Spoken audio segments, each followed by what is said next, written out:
Do you feel nervous about job interviews in English? Don't worry. Today, we'll practice real conversations together. Hello, and welcome back to English Daily Dialogues, the place where we make learning English as easy as talking with your friends. I'm Anna, and I'm here with my amazing co-host, Alex. Hey everyone, it's great to be back. And today we have an episode that's super important for anyone who's looking for a new job or preparing for their first big professional step. That's right. Today we're diving deep into the world of job interviews. We'll cover everything from preparing for common questions to handling a little bit of stress. It's a huge topic, and we've got some great tips for you. Alex, let's start with the basics. A job interview is a conversation, right? So how do you make sure your English is ready? Exactly, Anna. It's a conversation, but a very specific kind. My first tip for our listeners is to practice the basics. Your introduction. Being able to talk about yourself, your skills, and your experience clearly and confidently is key. That's a great point. It's not just about grammar. It's about sounding natural. How can our listeners practice this? I'd say the best way is to record yourself. Get your phone, open the voice recorder, and answer a few classic questions, like, tell me about yourself, or why are you interested in this job? Listen back to your answers. Do you sound natural? Are there any mistakes you hear? That's a bit scary, listening to your own voice, but it's so effective. It helps you catch things you don't notice when you're just speaking.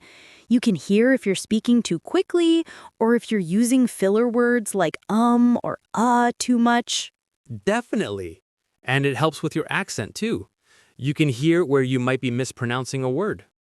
Also, let's not forget about vocabulary. A job interview has a lot of specific words. Like what? Can you give us some examples? Sure. Instead of saying, I am good at my job, you can say, I excel at my work, or I am a proficient user of. This shows a higher level of English. Another one is using action verbs. Ooh, I love those. Instead of I worked on a project, you can say I managed a project or I developed a new system. It makes your actions sound more powerful and impressive. Precisely. It's about being specific and using words that show you're a professional. Our listeners should make a list of these power words and practice using them in sentences. Now, Anna, let's talk about the questions, the most common ones, the ones everyone gets. Tell me about your strengths and weaknesses. The classic. For strengths, it's pretty straightforward. You just need to match your skills with what the company is looking for. For example, if you're applying for a team leader role, a good strength would be, I am a great communicator and a strong team player. Exactly. And always give an example. Don't just say you're a good team player. Say, I am a strong team player. In my last job, I helped my team collaborate on a big project, and we finished it 2 weeks ahead of schedule. That makes your answer much more believable and impressive. Perfect. Now for the hard part, weaknesses. This is where many people get nervous. It is, but here's the secret. Don't choose a weakness that is critical to the job. For example, if you're applying to be a writer, don't say, my weakness is my writing. That's just a bad idea. So, what's a good approach? The best approach is to mention a weakness you're actively working on. For example, sometimes I can be a bit of a perfectionist and I spend too much time on small details, but I've been learning to prioritize my tasks and focus on the big picture to improve my time management. This shows self-awareness and a desire to improve, which are great qualities. I love that.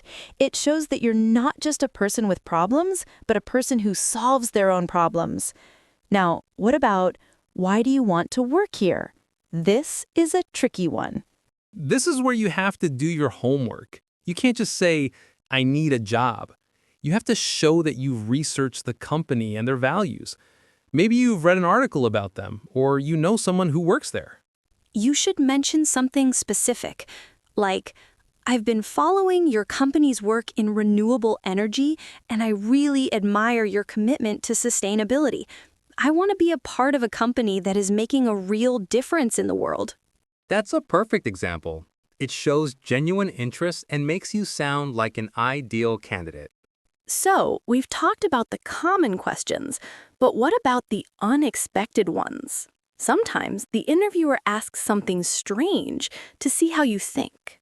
Yeah, like if you were an animal, which one would you be and why? Oh, I hate that one.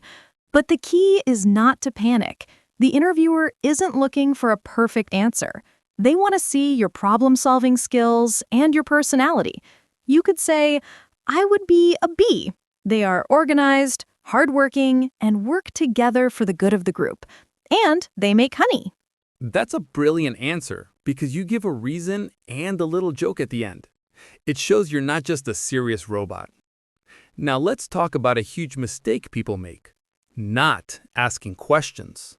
Yes, the interview isn't just for them to interview you. It's for you to interview them. You need to show that you're interested in the company and the job. What are some good questions to ask? You can ask about the company culture. For example, what's the typical career path for someone in this role? Or what kind of training or professional development opportunities do you offer? You can also ask about the daily responsibilities. Could you describe a typical day in this role? And my favorite question to ask, what does success look like in this position? This shows you're motivated and want to know how you can succeed from day one. It's a powerful question. Okay, Alex, let's do a little role play. I'll be the interviewer and you'll be the candidate. Our listeners can listen and learn from your answers. I'm ready, Anna. Hit me with your best shot. Alex, thank you for coming in today. Can you start by telling me a bit about your experience and why you're interested in this project management role? Thank you for having me. I've spent the last 5 years working as a project coordinator at XYZ Company. I was responsible for a variety of projects, including software development and market research. In my last role, I successfully managed a team of 5 people to launch a new product, and we completed it within budget and on time. I'm interested in this specific role because I've been following company name's innovative work. Wow, great answer, Alex. You used powerful verbs and gave a specific example. You also showed that you did your homework on the company. That's fantastic. So we're almost out of time, but before we go, let's do a quick fire round of tips. Alex, what's one thing our listeners should do right before the interview? Review their resume and the job description. Know it inside and out. And one thing they should never do? Never say negative things about their previous employer. It just looks bad. What's a phrase they can use to buy themselves time to think? That's a great question. Let me think for a moment. Perfect. That's all we have time for today. Thank you so much for listening. We hope these tips help you feel more confident and prepared for your next job interview. We've covered a lot today, from vocabulary to answering tricky questions. The main takeaway is to prepare, be confident, and remember that an interview is a two-way street. That's a perfect way to end it. Join us next time on English Daily Dialogues.